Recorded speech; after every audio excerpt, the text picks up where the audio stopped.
Imagine that you're trying to choose between two different schools to send your child to. One school requires uniforms, and the other school does not require uniforms. Do you know which school you would choose? Schools should not require students to wear uniforms because they force students into social castes, interfere with our patriotic rights, have no effect on controlling violence and improving performance, and delays the student's transition into adulthood. Students have an instinct to find some way to separate themselves into groups. According to the procon.org site for school uniforms, students will find some other thing to separate themselves by. For example, students who don't have this cool new phone or that new laptop.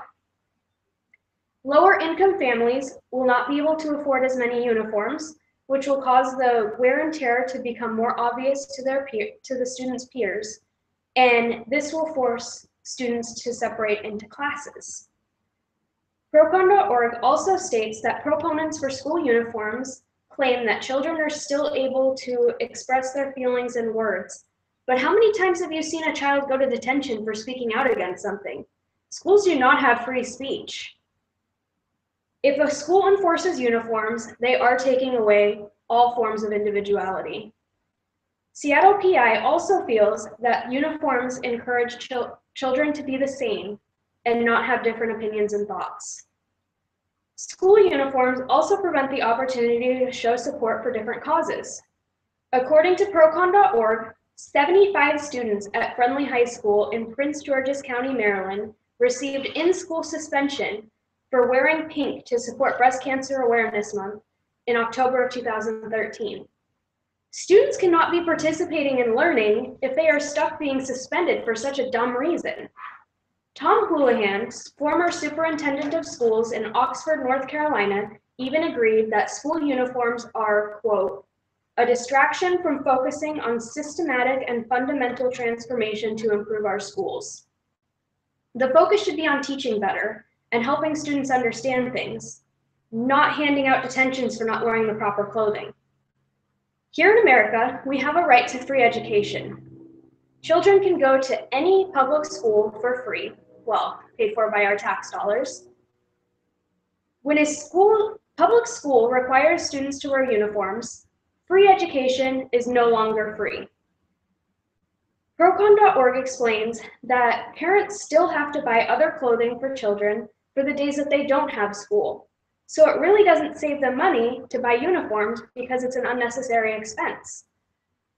Procon.org also states that some children in York County, Pennsylvania were missing class in September of 2014 simply because their parents couldn't afford to buy the uniforms. How is that helpful for a child's education if they can't even afford to go to school because they can't afford to wear the proper clothing? Procon.org also makes the argument that the government should not be able to control what our children wear. We are in charge of our children, and the government has been trying to take little parts of that away from us. Studies have shown that violence has increased with changes in school uniform policy. According to Procon.org, there is one often quoted study which shows a decrease in violence, but there were other changes in security measures that could have contributed to the decrease in violence.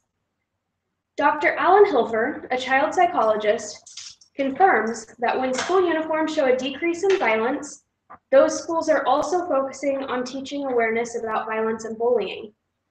According to the Seattle PI education site, school uniforms may decrease gang violence, but there are often strains between students of two different schools simply because they wear different clothing. They also say that school uniforms cause an increased burden on administrators and disciplinarians because they are focusing on enforcing school uniforms when they have many other important things that they should be focusing on. In 1999, Texas Southern University did a study which found a 12% increase in incidents requiring discipline once uniforms were introduced. David Brunsma, professor of sociology at Virginia Tech, found in a national study of 10th graders that there was no effect on school attendance, violence, substance use, school pride, academic preparedness, or attitudes about school. He actually found a negative effect on academic achievement. They also found that it didn't matter if the kid was in high school, middle school, or elementary school, the results were the same. Lastly, school uniforms slow down a child's transition into adulthood. Developmental psychologist Erik Erikson said that adolescents see clothing as a means of identification, and seeking identification is one of the most important parts of adolescent growth. Procon.org also explains that adults choose to wear their own clothing and can show individuality. But if a child wears a school uniform every day, they don't get the practice that they need in choosing their own clothing. There are many things in society that we are not allowing children to do, which are setting them back from the natural process of growing up. Would you want to help your child make clothing decisions up until they're 20 plus years old and possibly raising children of their own? I wouldn't. I would want them to be more independent so that I can move on with my empty nester life. Obviously, mandatory uniforms are not in the best interest of anyone, not the students, parents, principal, or disciplinarian. The best option is to keep children educated about how violence and bullying affects others. Give them motivation through love and teaching, and you will see that violence will go down and academic achievements will go up. If each of you just stood against school uniforms when the topic came up in a parent-involving meeting, we would be able to show the world that school uniforms are not in the best interest of anyone.